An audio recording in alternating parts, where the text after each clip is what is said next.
Kalau nggak mau hidup, mati aja. Kan begitu banyak orang. Nanti di kuburan disiksa lagi, masalah. Ya. Udah gitu masuk neraka, masalah. Aduh pusing ini, hidup masalah.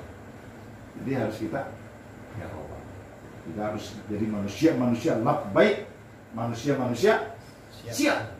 Allahumma salli ala nabiyil hashimi Muhammadin wa ala alihi wa sallim taslima. Jadi kita harus jadi manusia siap. Jadi jangan takut sama masalah. Karena hidup itu masalah. Erwin tiap hari masalahnya berapa? Susah ngitungnya ratusan. Kok bagaimana ngitungnya masalahnya ratusan? Baru tiap bangun tidur dia nyari apa? Nyari apa Wil? Bangun tidur. Hah? Nyari lagi masalah lagi. Udah gitu ada passwordnya ya. Masalah lagi. Udah gitu mandi, nyari apa dia? Sabun, nyari gayung, masalah lagi. Emang hidup itu masalah. Kita keluar rumah, injak debu, masalah lagi. Jadi harus menjadi manusia siap. Jadi berkata Imam Ahmad Ibnu Athaillah As-Sakandari radhiyallahu ta'ala anhu, sawabiqul himam la tahriku as-surau ahdan. Tingginya keinginan manusiawi, karena setiap manusia punya keinginan. Bahas hawa nafsu men, ini ada kaitannya. Oh gitu. Jadi jangan salahkan nafsu. Jangan pernah sekali-sekali kita menyalahkan nafsu. Makanya di situ ada hawa nafsu. Ada hawa nafsu. Ada nafsu syahwat. Kita bahas sekarang apa? Hawa. Hawa ini apa ini? Hawa ini tarikan dari nafsu. Hawa ini tarikan dari nafsu. Contoh begini. Cirian nih, ini malam apa nih? Ini hawa nih. Oh ini malam Rabu pengajian nih, hawa.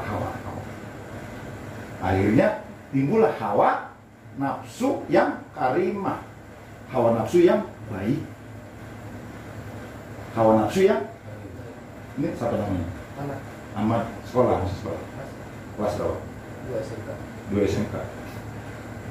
Kan setiap pagi, besok mau sekolah, contoh. Besok saya harus sekolah, hawa. Tidurlah besok kan, habis itu mandi dia. Hawa nafsu karimah, hawa nafsu yang baik. Begitu, pahami? Hawa nafsu yang baik. Saya nggak punya duit nih, saya nggak punya duit, hawa. Saya nggak punya, Mas Slamet punya ayam, Mas Slamet punya ayam. Jadi hawa itu tarikan dari, akhirnya saya nyolong ayam Mas. Itu hawa nafsu, hawa nafsu yang kurang baik yang tidak baik. Jadi jangan pernah menyalahkan nafsu. Ada nafsu karimah, ada nafsu mazmumah. Kan kita di sini gara-gara hawa nafsu karimah nih ada di sini. Nih kita nih detik ini, bener nggak? Kenapa ada Fahmi? Karena dulu bapaknya nikah, kawin saling mencintai, akhirnya timbul hawa nafsu karimah, timbul Fahmi. Jadi jangan pernah menyalahkan nafsu. Buktinya gara-gara hawa nafsu karimah, penghulu bisa dapat duit. Bener nggak? Ada yang ngejek, ada yang masang tenda, ada yang pengantin, gara-gara hawa nafsu ya. Nah, kita bahas masalah keinginan dulu. Jangan terlalu dalam-dalam pada ini. Belum ini. Oke? tingginya. Jadi kan itu ada tadi ada dua kalimat. Jadi jangan disatuin. Sawabul himam, koma, la tahriku aswara tahta. Berarti kita membahas keinginan dulu. Keinginan dulu. Karena kita manusiawi punya keinginan, keinginan akhirnya ada 3. Keinginan itu ada. Gara-gara tingginya keinginan kita punya 3. Yang pertama, kita harus usaha. Kita harus, karena keinginan yang tinggi. Benar nggak? Besok mau ujian, keinginan yang tinggi agar lulus, akhirnya belajar, usaha untuk belajar.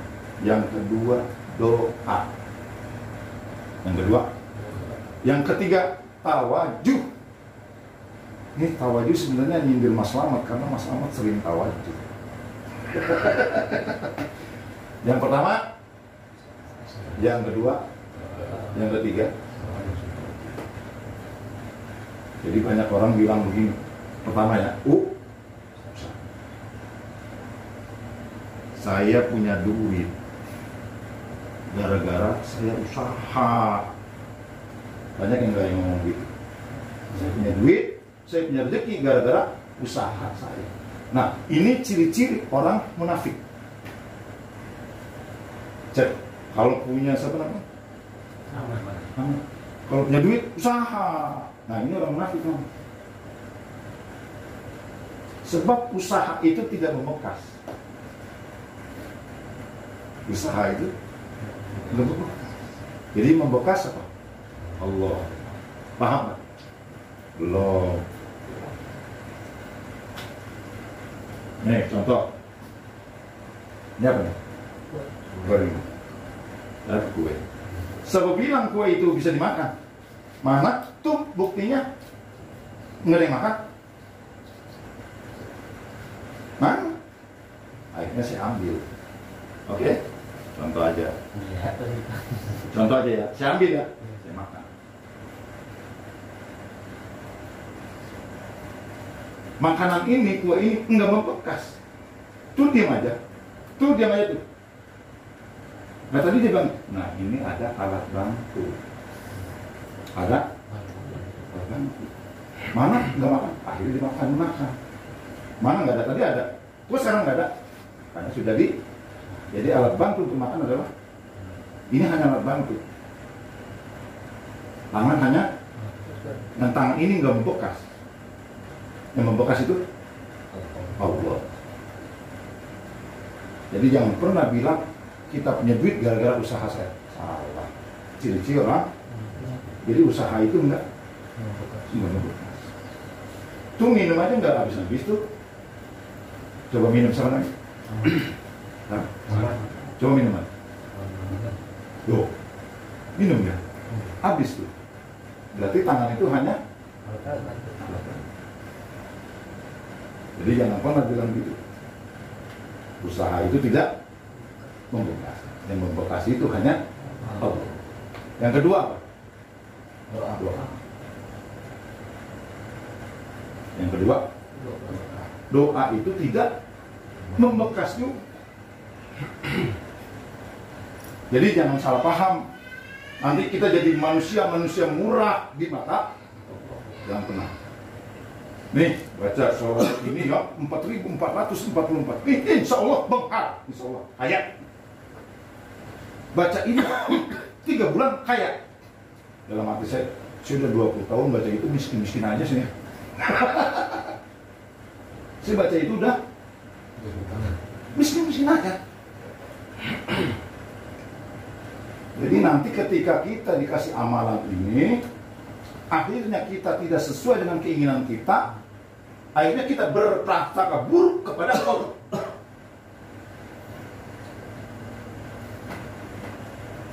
Pertama apa? Usaha. Yang kedua, doa. Dan doa itu enggak membekas. Hati-hati ngomong ini, ya. Contoh, enggak membekas. Si Udin meninggal gara-gara corona. Nah, ini orang munafik. Yang ngomong orang Si Udin meninggal gara-gara corona, itu enggak membekas. Itu hanya alat bantu. Asbabnya itu. Jadi ketika ada yang bilang corona itu mematikan, COVID itu mematikan, berarti kita orang munafik. Karena corona itu tidak membekas. Penyakit itu tidak membekas. Doa itu tidak membekas. Ketika si Riki jadi ahli hikmah, jadi dukun ya, ahli hikmah. Selamat baca ini. Ya, insya Allah penghar. Tahu penghar? Kaya raya. Nah, insya Allah penghar kaya. Ternyata Mas Slamet mengamalkan itu selama 3 bulan. Ternyata dia kaya raya. Ternyata dia kaya raya. Kata si Riki begini, Mas, itu gara-gara doa saya gitu. Naik makom. Itu gara-gara. Jangan, karena doa itu enggak membekas. Yang membekas hanya Allah. Setinggi apapun usaha kita, setinggi apapun doa kita, baik itu doa dari para nabi, baik doa itu dari para rasul, baik doa itu dari para wali, setinggi itu tidak membekas dan tidak bisa menembus takdir Allah.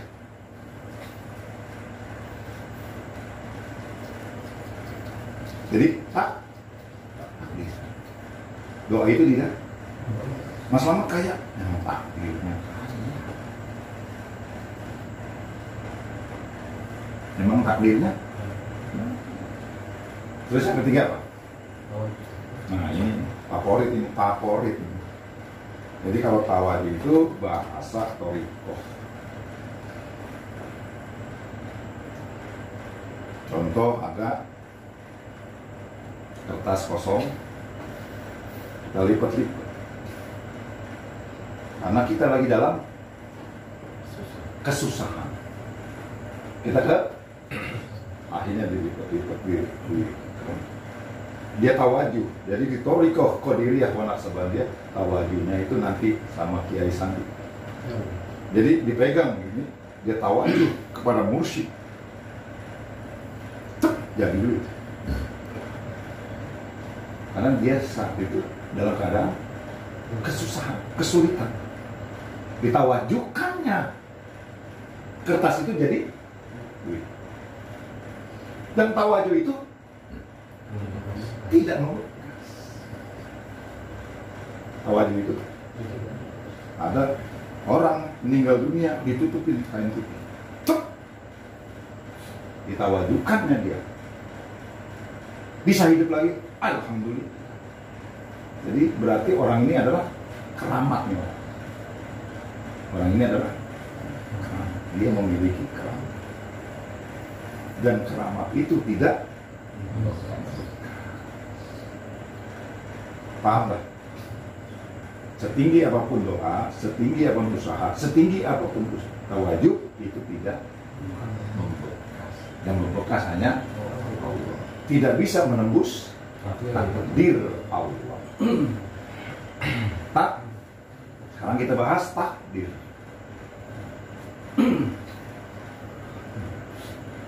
Ini ketinggian kan ini? Enggak ada.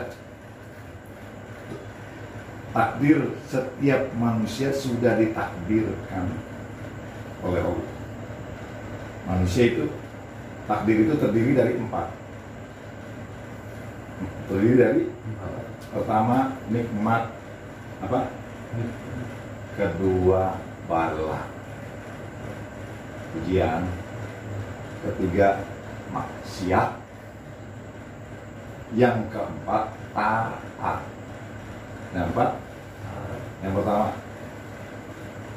nikmat. Yang kedua bala. Yang ketiga maksiat. Yang keempat taat. Kayaknya kalau lagi ngomongin maksiat ada yang kena ini. Banyak. Yang pertama nikmat. Ini nikmat dari Allah semua. Kita masih hidup, nikmat. Kita sakit, kita sehat, nih. Ada duit, nggak ada duit. Syukuri nikmat. Itu nikmat dari Allah. Jadi jangan pernah berpikir sehat itu nikmat aja, sakit juga. Jadi banyak para ahli tasawuf,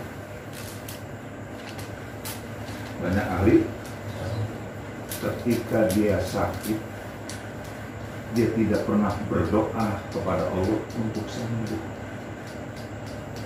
Dia tidak pernah kepada Allah untuk kenapa bisa begitu? Karena sakit itu bagi dia adalah suatu kenikmatan.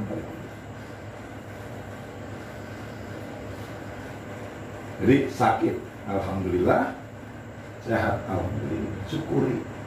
Jadi yang pertama, nikmat harus kita syukuri. Yang kedua apa tadi?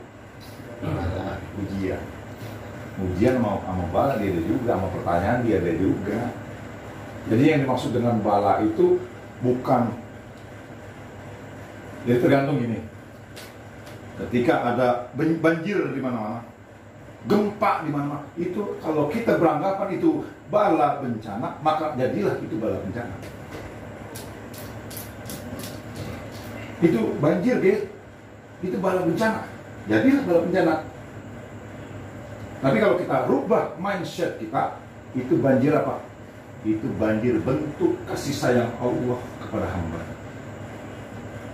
Gunung meletus itu bentuk kasih sayang Allah kepada hamba.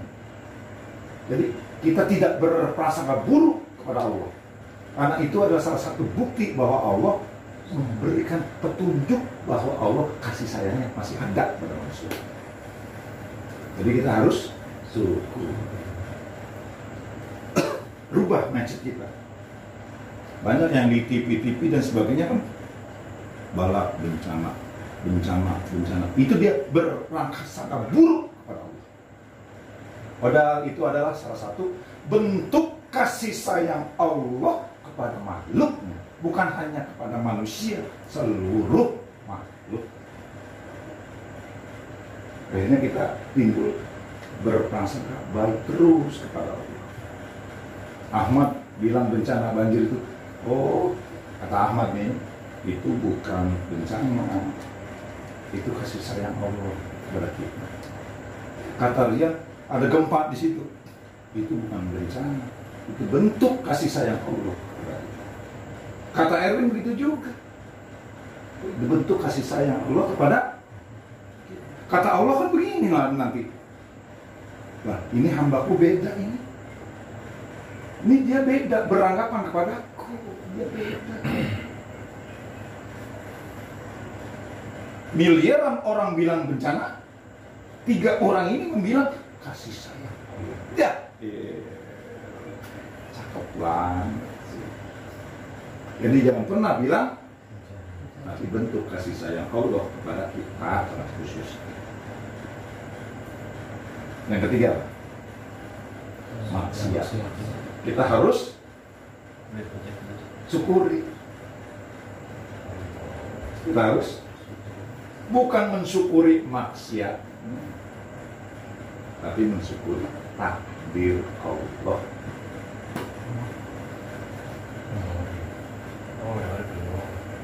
Jadi yang kita harus syukuri adalah bukan maksiatnya, tapi takdir. Biarin aja di situ. Nanti malah goyang-goyang. Yang keempat apa?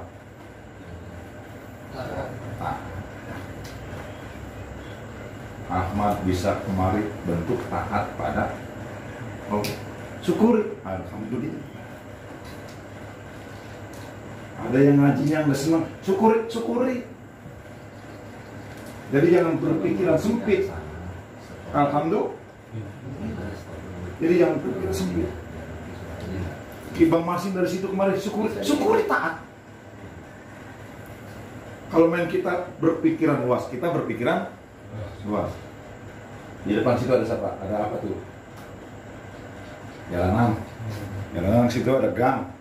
Gang sono masuk ke Pruri mencong lagi. Ini pada waktu yang bersamaan ya. Ada rumah sakit, nggak usah lain-lain. Hanya Pak Mas.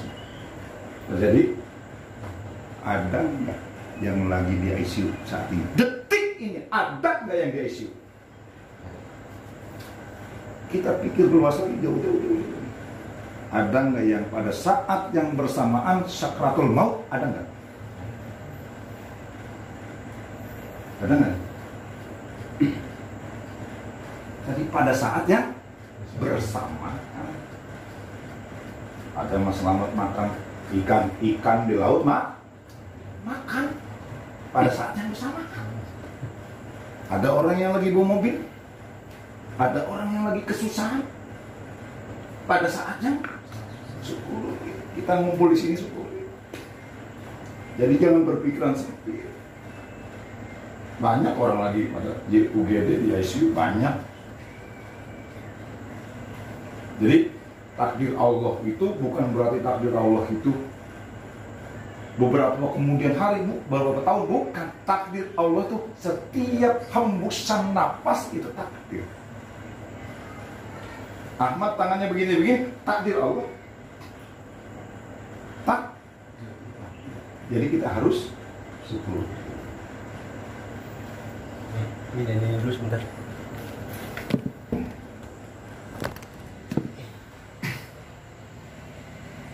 Kita harus alhamdulillah. Jadi pikiran luas. Nah, takdir ini adalah salah satu rukun iman yang ke-6. Kita harus imani, kita harus imani. Jadi tadi ada doa, ada takdir. Oke, sini contoh. Erwin, Ahmad, Rian sini diri. Diri di sini. Berapa? Contoh, baris bertiga. Nih, berapa? Ahmad, ngomong begini. Contoh aja, contoh ya. Saya doa gitu. Saya doa. Saya takdir. Saya takdir. Saya tawak. Saya tawakal. Ini kan rentetannya begini. Ketika manusia doa, berarti saya harus mengimani takdir. Dan saya harus tawak itu. Tawakal. Ketika saya berdoa, ketika saya nggak langsung ngomong berdoa. Ada doa. Ketika saya Doa. berarti saya harus mengimani dan saya harus Tawakal. ketika saya Doa. harus mengimani, saya harus. Jadi usaha terus jalan, doa jalan terus. Tapi jangan lupa mengimani. Jadi ini kata masalah kata doa. Ini depannya, tengahnya, ujungnya. Ya, setinggi apapun doamu tidak bisa menembus dan saya harus. Paham tak? Jadi usaha jalan terus, doa jalan terus, tawajuh jalan terus, tapi takdir terus berjalan. Akan tetapi kita harus apa? Tawakal. Hasil akhirnya kita harus serahkan semua kepada Allah. Serahin semua.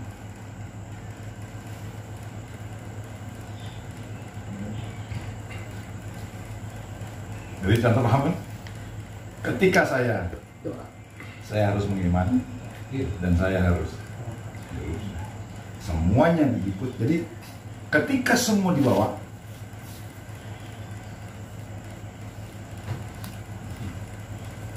doa itu nggak membekas. Yang membekas itu gini maksudnya. Jadi jangan sempit pikiran kita. Ketika Ahmad mau sekolah, ngomongnya begini, ya Allah, mau sekolah kan? Tanpa dirimu, kakiku tidak bisa berjalan, ya Allah. Tanpa dirimu, ya Allah, mataku tidak bisa melihat. Tanpa dirimu, ya Allah, tanganku tidak bisa bergerak. Itu namanya apa? Kebersamaan Allah. Namanya apa? Allah itu bersama kita. Itu namanya selalu membawa kebersamaan Allah. Jadi yang dibawa Allah. Jadi doa jalan terus imani. Tapi semua serahin sama. Terima kasih. Wassalamualaikum warahmatullahi wabarakatuh.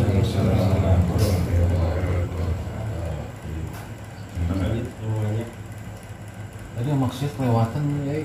Lagi ngurus gini. Emang Allah lewatin. Aduh. Ini aja mau nanya silakan.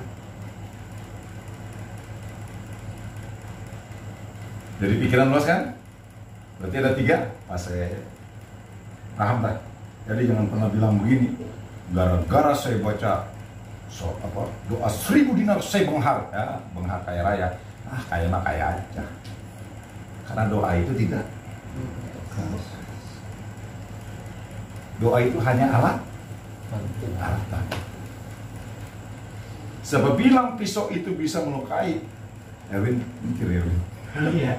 Sebab bilang pisau itu bisa. Contoh nih pisau. Itu pisau gimana? Nggak bisa melukai itu. Contoh pisau gitu. Nggak bisa tuh. Akhirnya si Rian ambil. Ada alat digesek, berdarah. Ya ini nggak membekas juga. Yang membekas itu. Jadi alat bantu. Jadi pikirannya biar luas. Jadi kalau ngaji hikam itu sebenarnya ya begitu. Hah? Jadi ya, itu pokoknya kalau dari tahan-tahanan ya. Jadi kalau mau bertoriko, toriko. Alhamdulillah. Jadi toriko itu caranya, tasawuf itu ilmunya. Toriko itu tasawuf itu ilmu.